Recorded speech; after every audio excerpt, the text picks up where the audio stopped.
ہدی للناس وبینات من الہدی، لوگوں کے لیے ہدایت اور رہنمائی ہے اور فیصلے کے دن روشن باتوں پر مشتمل ہے۔ فمن شہد منکم الشہر، تو جو تم میں یہ مہینہ پائے اسے چاہیے کہ اس میں ضرور روزے رکھے۔ ومن کان منکم مریضا او علی سفر فعدۃ من ایام اخر، تو جو تم میں مریض ہو یا وہ سفر کرنا چاہتا ہو تو وہ ان روزوں کو کسی اور دنوں کے اندر رکھ لے۔ فرمایا یرید اللہ بکم الیسر ولا یرید بکم العسر، اور اللہ تم پر آسانی چاہتا ہے، تم پر دشواری نہیں چاہتا۔ وَلِتُكْمِلُوا الْعِدَّةَ وَلِتُكَبِّرُوا اللَّهَ عَلَىٰ مَا هَدَاكُمْ وَلَعَلَّكُمْ تَشْكُرُونَ، اور تاکہ تم اس بات پر اللہ کی بڑائی بیان کرو کہ اس نے تمہیں ہدایت دی اور تاکہ تم شکر گزار بندے بن جاؤ۔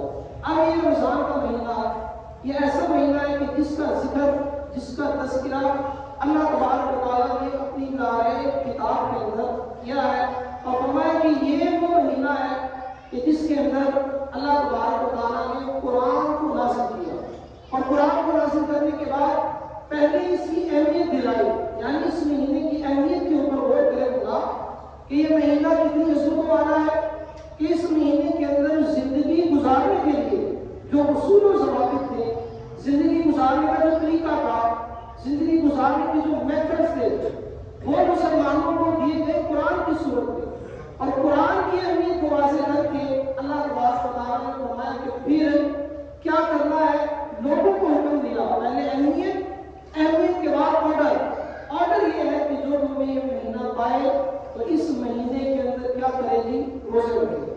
اور دنیا کے اندر بہت سارے مذاہب پائے جاتے ہیں، لیکن اسلام ایک ایسا مذہب ہے، اسلام ایک پیارا مذہب ہے کہ جس کے اندر فلیکسیبلٹی بہت زیادہ ہے، آسانی بہت ہے۔ دیکھیں اسلام میں کتنی آسانی ہے، اللہ فرمایا ہے کہ اگر تندرست ہو تو روزے رکھ لو، یعنی اگر طبیعت بالکل ٹھیک ہے روزے رکھ سکتے ہو تو روزے رکھو، لیکن اگر مرض بڑھ گیا ہے، اور مرض بڑھ جانے سے یہ مراد نہیں کہ ہلکی سی سر میں درد تھی تو ہم جناب روزہ چھوڑ لیتے ہیں، تھوڑا سا کام کرنا ہے تو جناب روزہ برداشت نہیں ہوگا، روزہ چھوڑ لیتے ہیں، ٹانگ میں درد ہے، پیٹ میں درد ہے، ہلکی سی شوگر تیز ہو رہی ہے تو روزہ چھوڑنے کی اجازت نہیں ہے، اور نہ ہی وہ ڈاکٹر نظرات کہ جو معمولی سی بیماری کے اوپر کہہ دیتے ہیں کہ آپ روزہ رکھیے، اس سے اجازت نہیں ملے گی۔ یاد رکھیے کسی ڈاکٹر کے کہنے کے اوپر روزہ چھوڑنے کی اجازت نہیں ہے۔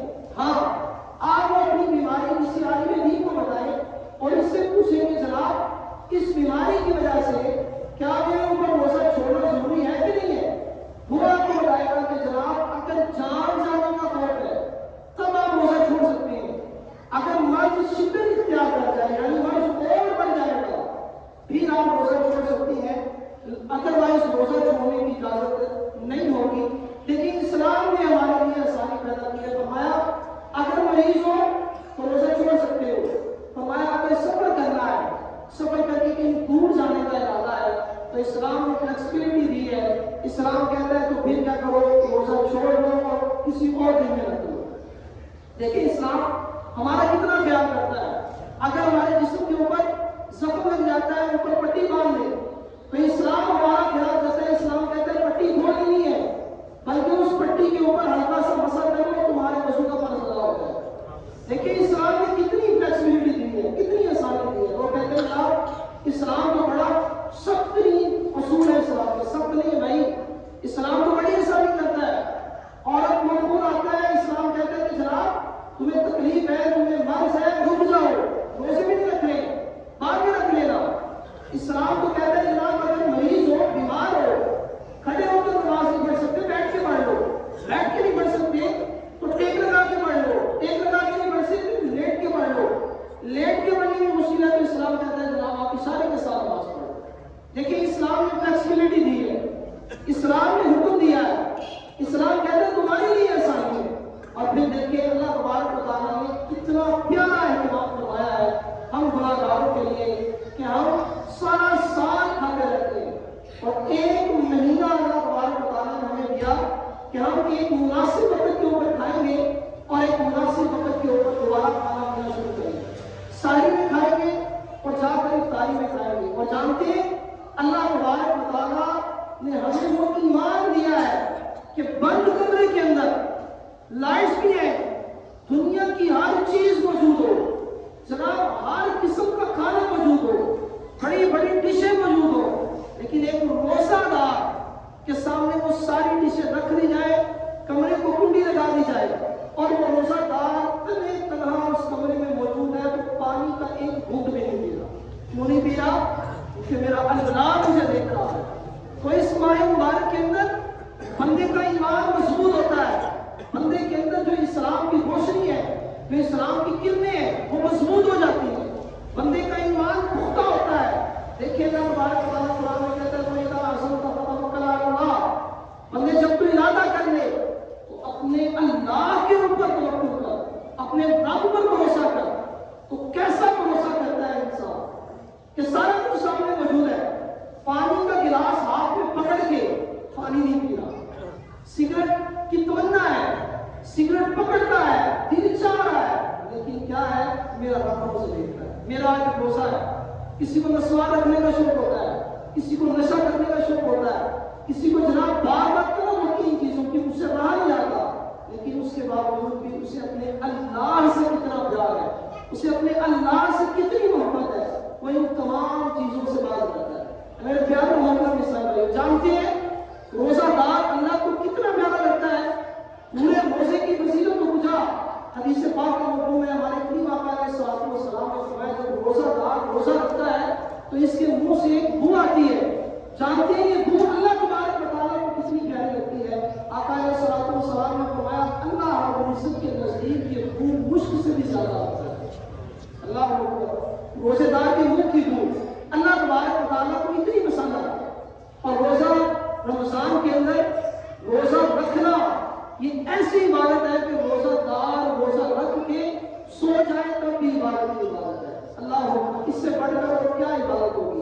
اور پھر قربان جائے اللہ تبارک و تعالیٰ نے کتنا پیارا اہتمام فرمایا ہے، ہمارے بیٹے بھی ٹھیک ہوتے ہیں، روزہ رکھنے کے ساتھ ہماری ٹینشن بھی ریلیز ہوتی ہے، کم ہوتی ہے، ہمارے رب کے اوپر توکل، بھروسہ، یقین یہ بڑھ جاتا ہے۔ اور پھر ایسا کیوں نہ ہو، اللہ تبارک و تعالیٰ نے ہمیں یہ مہینہ ہی اتنی برکتوں والا عطا فرمایا ہے، لیکن اس کے باوجود ہم میں سے بہت ایسے ہیں کہ جنہوں نے ماہ رمضان کے اندر بھی اللہ تبارک و تعالیٰ کی نافرمانی کو نہیں چھوڑا۔ ہونا تو یہ چاہیے کہ روزہ رکھنے کے بعد آقا علیہ الصلوۃ والسلام کا ماحول مبارک تھا۔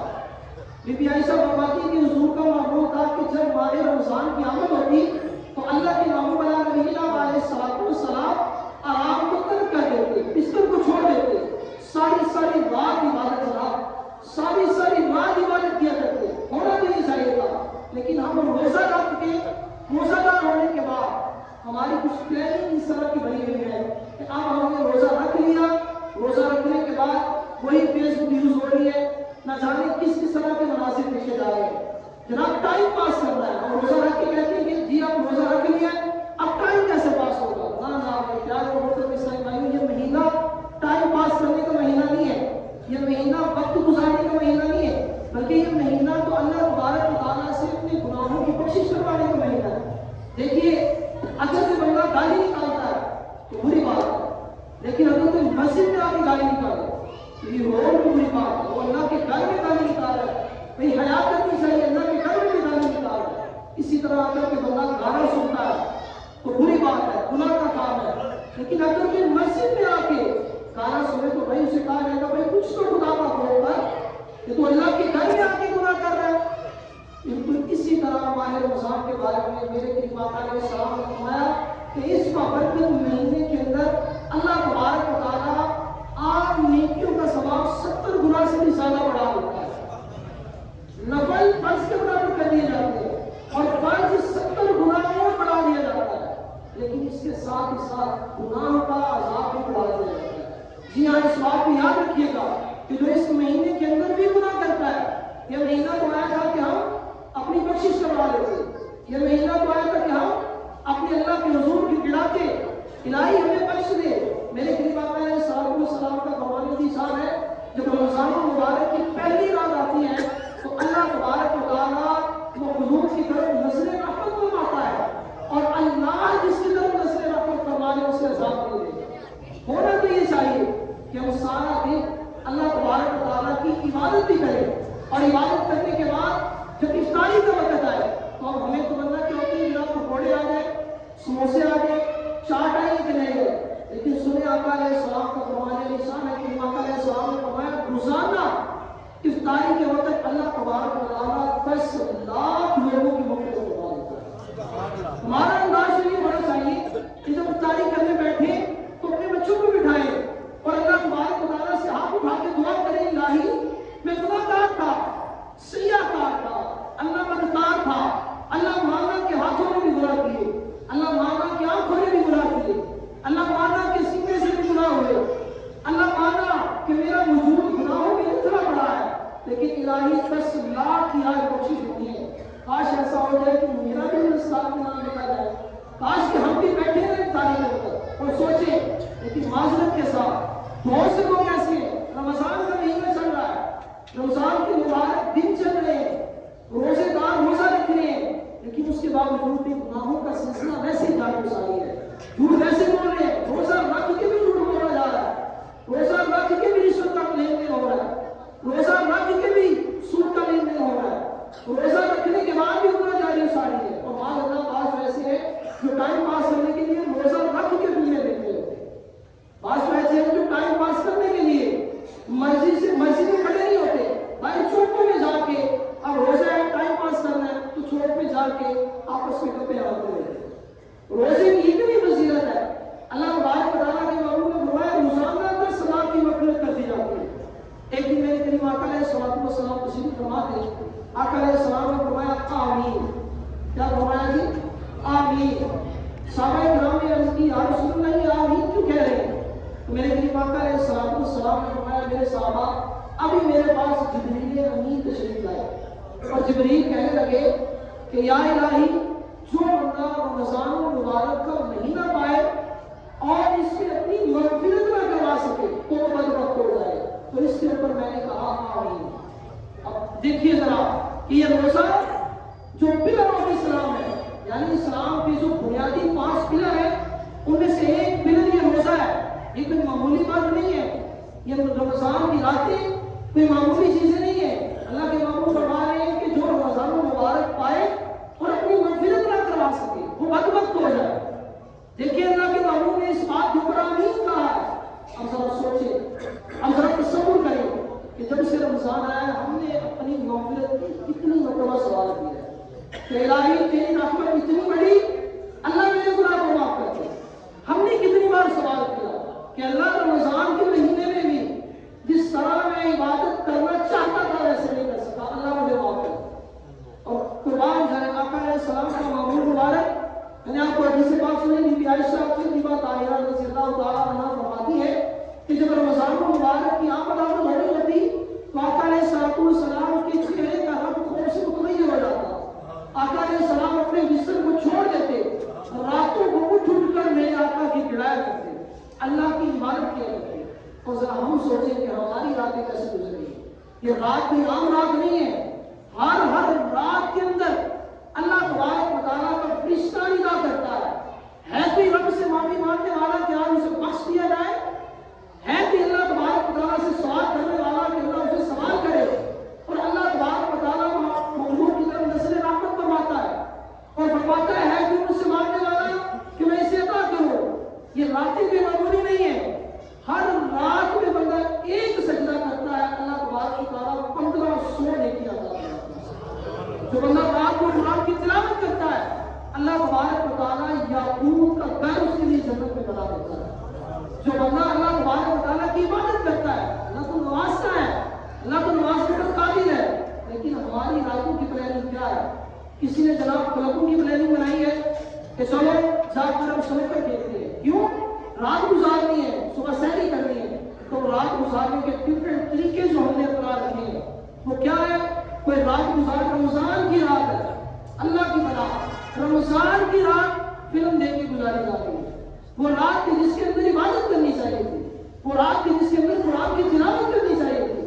اللہ کے محبوب علیہ السلام یہ ہمارے لیے ایسی پرسنالٹی ہے کہ فرمایا گیا لقد کان لکم فی رسول اللہ اسوۃ حسنہ، نبی کریم صلی اللہ علیہ وسلم کی زندگی تمہارے لیے عملی نمونہ ہے۔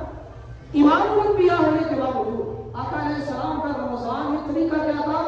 حضور اکرم صلی اللہ علیہ وسلم کے رمضان میں خوب تلاوت قرآن کیا کرتے اور ساری کائنات کے فرشتوں کے ساتھ اپنی منزل کا دور کیا کرتے، یعنی جبریل امین کو قرآن سنایا کرتے۔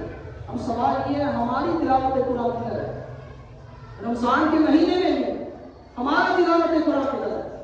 رمضان کے مہینے میں بھی ہم آرام کریں، اسلام نے منع نہیں کیا آرام کرنے سے، لیکن یار یہ کون سا آرام ہے کہ دن کو روزہ رکھا اور رات گناہوں میں گزری ہے۔ مولا علی شیر خدا اللہ تعالیٰ وجل کریم فرماتے ہیں، اب دل کی تختی پہ لکھیے گا اس سوال کو، فرماتے میں ایک قبر کے پاس سے گزرا تو کیا دیکھتا ہوں مجھے کو عذاب ہو رہا ہے، پوچھا الہی یہ تو میرا فرما بردار تھا، آخر اسے عذاب کیوں ہو رہا ہے؟ تو غیر سے آواز آتی ہے کہ علی یہ بندہ دن کو روزہ رکھتا اور رات کو میری نافرمانی کیا کرتا ہے۔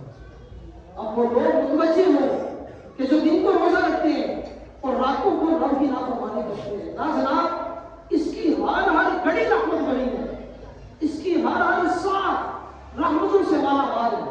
اللہ تبارک و تعالیٰ 10 لاکھ کی روزانہ بخشش فرماتا ہے اور اللہ جسے چاہے مزید بخش دیتا ہے۔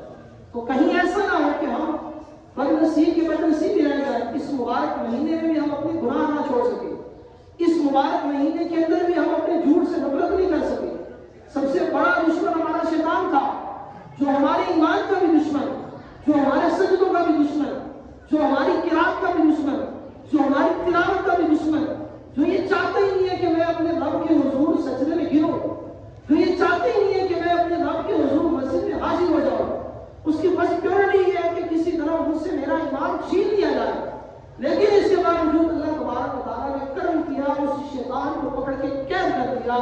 لیکن اے انسان غور کر کہ ہماری عادتیں پھر بھی ویسی کی ویسی ہیں، ہم پھر بھی رب کی نافرمانی کے اوپر تلے ہوئے، ڈٹ کے رب کی نافرمانی کے اوپر ہم تلے ہوئے ہیں۔ مسجد میں نماز پڑھنے کے لیے آئے، اس نماز نے ہمارے اندر کیا تبدیلی کی؟ میں اور آپ سوال کریں کہ ہم مسجد میں بیٹھے ہیں، ماہ رمضان مبارک کا پہلا جمعہ ہے، آپ تک اس ماہ رمضان کے اندر میرے اندر کیا چینج آئی ہے؟ یار اگر رمضان کا مہینہ باقی بھی ہم نے اپنے گناہوں کی کوشش نہیں کروائی تو پھر کب کروائی؟ اگر اس تاریخ کا وقت جو قبولیت کا وقت ہے، روزانہ 10 لاکھ کی مغفرت کر دی جاتی ہے، اللہ خود فرما رہا ہے میں اسے معمول میں بخش دوں گا، اللہ ندا کر رہا ہے معاف بندے میں تجھے بخش دوں گا، ابھی بھی بخشش نہ کروا سکے تو پھر کب کروائے؟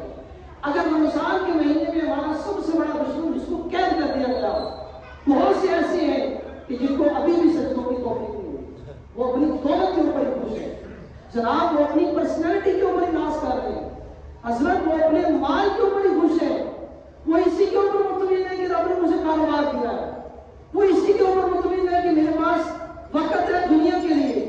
بہت سے ایسے ہیں جو اس رمضان کے اندر بھی مسجد میں نہیں آ سکتے، بہت سے ایسے ہیں جو اس رمضان کے اندر بھی تلاوت قرآن سے محروم ہے، بہت سے ایسے ہیں کہ جن کی اس رمضان کے اندر بھی فلمیں نہیں چھوٹی ہیں معذرت کے ساتھ، بہت سے ایسے ہیں کہ جن کے رمضان مبارک کے اندر بھی جھوٹ نہیں چھوٹے، بہت سے ایسے ہیں کہ جن کی رمضان کی راتیں ابھی بھی قرآن میں سے ہو رہی ہیں۔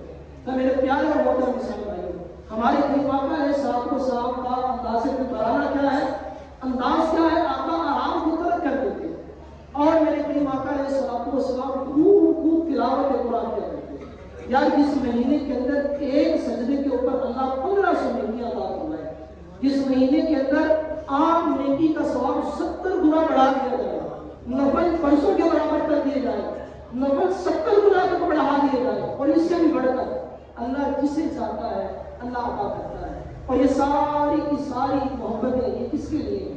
یہ ہم گناہگاروں کے لیے، یہ ساری کی سارے فارمولے، یہ سارے کے سارے بونس کس کے لیے ہیں؟ یہ ہم گناہگاروں کے لیے۔ دیکھیں رمضان کے علاوہ رات میں سجدہ کریں 1500 نیکیوں کا ثواب نہیں، لیکن ادھر ضمانت دی گئی کہ 1500 نیکیوں کا ثواب ایک سجدے کے اوپر، اور پھر قربان جائے کریم آقا علیہ السلام کی زندگی کا تیسرا باب مبارک، بہت ہی نیا، بہت ہی باکمال۔ آقا علیہ السلام ماہ رمضان مبارک میں خوب صدقہ خیرات کرتے، خوب صدقہ کرتے۔ فرمایا حضور کی صحابت اس طرح سے چلتی رمضان میں کہ جس طرح سے تیز آندھی چلا کرتی ہے، جو آتا میرے آقا نواز دیا کرتے، جو آتا میرے آقا نواز دیا کرتے۔ ابھی بھی منگتے کہتے ہیں کتنی ملی خیرات نہ پوچھو، یہ تو کرم میں سکون پوچھو. جانتے ہیں وہ سکون کہ جس کے ساتھ ایک لگا کر میرے کریم آقا علیہ الصلوۃ والسلام خطاب دیا کرتے ہیں. جب ممبر بنایا گیا تو اس سکون کو سائڈ پہ کیا گیا. وہ بھی آقا علیہ الصلوۃ والسلام سے جولائی کے قوم میں رونے لگا. میرے آقا نے اس کو بھی سینے سے لگایا. یاد میں ہو کر پکارے تو صحیح, اور اس مدینے والی سرکار کو بلائے تو صحیح, کوئی تمنا کرے تو صحیح. میرے آقا نواز سے, میرے آقا ضرور نواز سے. اعلیٰ حضرت نے اسی کو بیان کیا ہے, کون دیتا ہے دینے کو پوچھا دیے. اور کتنا دیا سرکار نے پوچھو, کتنا دیا سرکار نے پوچھو, کتنا دے دیا ہے آقا علیہ السلام نے. کوئی اتنا دیا ہے کہ اللہ والوں, اے انسانوں, اے مسلمانوں, تمہیں مسلمان بنا دیا ہے رب کے محبوب نے. ایمان ملا ان کے صدقے, ایمان دیا ہے سرکار نے. رحمان ملا ان کے صدقے, رحمان دیا ہے اللہ کے محبوب نے. اللہ تبارک و تعالیٰ کے محبوب نے تمہیں تمہارے رب کی پہچان کروائی. تمہیں کلمہ دیا تھا لا الہ الا اللہ محمد رسول اللہ. تمہیں وہ اللہ نے کتاب عطا فرمائی. تمہارے پیدا ہونے سے لے کر تمہارے جوان ہونے تک ہر چیز تمہیں بتائی کہ اس طرح لے کر چلتا ہے. تمہارے جوان ہونے سے لے کر تمہارے بال بچے ہونے تک ہر چیز کے بارے میں تمہاری رہنمائی کی کہ اسلام یہ کہتا ہے. اور تمہارے بال بچے ہونے سے لے کر تمہارے بڑھاپے تک اللہ کے محبوب نے ہر چیز کے اوپر تمہاری رہنمائی فرمائی. اور بڑھاپے سے لے کر قبر تک کے حالات اللہ کے محبوب علیہ السلام نے بیان فرمائے. اس سے بڑھ کر اور کیا چاہیے.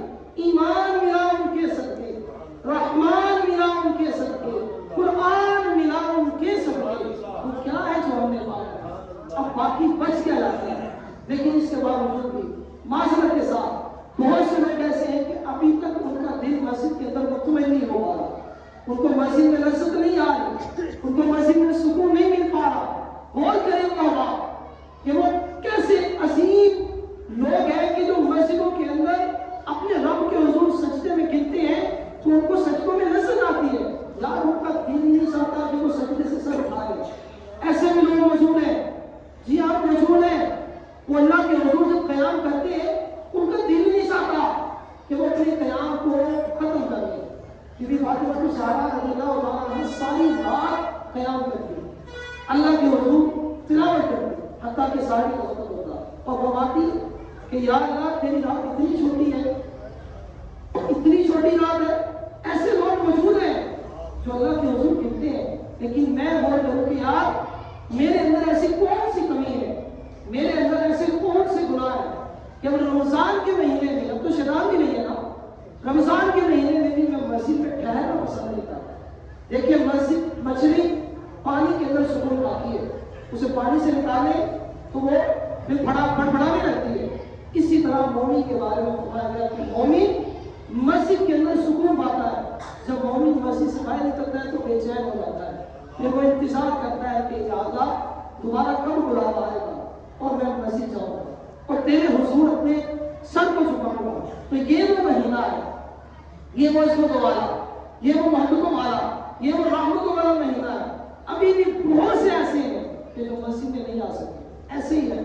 کیوں؟ اگر مسجد میں آتے تو یہ مسجد باہر سے بھی کھل ہوتی, یہ مسجد اوپر سے بھی کھل ہوتی, یہ مسجد اس سے اوپر بھی کھل ہوتی, یہ مسجد باہر سڑک سے بھی کھل ہوتی. یہ ثبوت ہے اس چیز کا. عید الفطر کے دن یہ مسجد کی حالت آپ کے سامنے ہوتی ہے, تو اس سے پتہ یہ چلتا ہے کہ ابھی بھی بہت سے ایسے ہیں کہ جو سجدوں سے محروم ہے. کہیں ایسا نہ ہو کہ ہم بھی سجدوں سے محروم کر دیے جائیں. تو اس سے پہلے کہ ایسی نوبت آئے, ہمیں کیا کرنا ہے, ہمیں اپنے رب کے حضور اپنے گناہوں سے معافی مانگنی ہے. اللہ رمضان کا مہینہ ہے, الہی بخش دے. رمضان کا مہینہ ہے, اللہ معاف کر دے. رمضان کا مہینہ ہے, اللہ جو ہو گیا سچے دل سے گناہوں کی معافی مانگتا ہوں, اللہ کو نہیں ہوگا. کہیں ایسا نہ ہو کہ ہم سے رمضان کے مہینے میں بھی عبادتیں چھین لیں گے تو ہمارا پلے گا کیا. رمضان کی راتوں میں پلاننگ ہو رہی ہے جناب باقاعدہ, 15 رمضان کے بعد شوٹنگ کرنے کے لیے جائیں گے, 15 رمضان کے بعد فلانا سال لگے گا, فلانا لگے گا, فلانا لگے گا. میرے پیارے محترم اسلام یہ پلاننگ عبادت کی پلاننگ کرے کہ میں نے رمضان کی رات میں اتنی دیر تلاوت کرنی ہے, اتنی دیر قیام کرنا ہے, اتنے نفل پڑھنے ہیں, اتنی دیر اپنے رب سے راز و نیاز کی باتیں کرنی ہے, اتنی دیر میں نے گڑانا ہے, اتنی دیر میں نے ہاتھ اٹھا کر اپنے اللہ کو یاد کرنا ہے. اور کریم آقا علیہ السلام کی زندگی مبارک کا تیسرا اصول ماہ رمضان میں ہمارے آقا خون صدقہ و خیرات کیا کرتے تھے. جی ہاں, خوش قسمت قسمت ہے وہ لوگ کہ جن کو اللہ تبارک و تعالیٰ نے زکات جیسی نعمت سے نوازا ہے، ان کو اللہ نے مال دیا ہے، یہ مال آپ ہی کے لیے ہے۔ کوئی کسی کا بہت بڑا کھیت ہو، مرتبوں میں کھیت ہو، جناب اس کے اندر جا کے 5 یا 10 بوریاں بیج ڈالے تو کوئی اسے کہے گا کہ تو بے وقوف ہے، تو 5-10 بوریاں بیج ڈال رہا ہے، وہ کہے گا جناب یہ جو میں بیج لگا رہا ہوں اس سے کیا مل رہا ہے؟ مجھے فصل مل رہی ہے، مجھے پیداوار مل رہی ہے۔